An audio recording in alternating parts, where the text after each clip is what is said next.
Hello everyone. சக்கரை வியாதி உள்ளவங்களுக்கு 916 நல்லதா, 818 நல்லதா? சக்கரை வியாதி உண்டோ இல்லையோ, தங்க நகை வாங்க போனால் குவாலிட்டி அப்படின்னா 916 தானே, இதில் என்ன சந்தேகம்? அது இல்லைங்கம்மா. டயபெட்டிக் பாப்புலேஷன் அவங்க நல்ல வாழ்க்கை வாழணும்னா, குவாலிட்டியான லைஃப்பை லீட் பண்ணணும் அப்படின்னா சில விஷயங்களை ஃபாலோ பண்ணணும். அந்த சில விஷயங்களில் ஒரு விஷயம் சாப்பிடக்கூடிய டைமிங்ஸ். டெய்லி அதே டைத்தை மெயின்டைன் பண்ணணும். சில பீப்புள் என்ன செய்கிறாங்க, ஒர்க்கிங் டேயில் காலையில் 7 மணிக்கு சாப்பிட, லீவு நாளில் காலையில் 11 மணிக்கு சாப்பிட, அப்போ உள்ள சுகர் ஃப்ளக்சுவேஷன்ஸ், சில காம்ப்ளிகேஷன்ஸ் வரும். அப்போ ஹெல்த்தியான லைஃப்பை லீட் பண்ணணும்னா டைமிங்ஸை ஸ்டிக் ஆன் பண்ணணும்.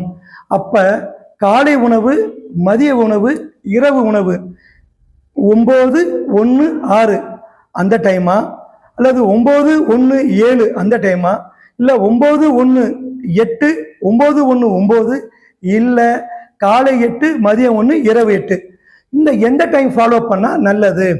இது உங்களோட லைஃப் ஸ்டைல் எதுக்கு சூட் ஆகுதோ அதை உங்கள் டாக்டர் உங்களுக்கு பக்காவாக கெட் பண்ணுவாங்க. அதை வச்சு ஃபாலோ பண்ணுங்க. ஏன்னா சில இன்சுலின் டயபெட்டிக் மெடிசின்ஸ் நைட்டு நம்ம சாப்பாடு இல்லாமல் போகும்போது, 6 மணிக்கு மேலே சாப்பிடாமல் இருக்கும்போது சில நபர்களுக்கு நைட்டு நாக்டர்னல் ஹைப்போகிளைசிமியா வரும்.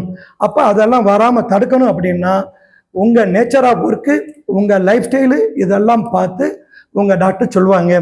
சரி, நீங்கள் 916நாலும் ஃபாலோ பண்ணுங்க, 818நாலும் ஃபாலோ பண்ணுங்க, டிபெண்டிங் அப்பான் உங்கள் டாக்டர்ஸோட சஜஷன் படி. பட் அந்த டயத்தை காலம் ஃபுல்லாக மெயின்டைன் பண்ணுங்க. அப்படி மெயின்டைன் பண்ணிங்கன்னா you can lead a healthy life. Thank you.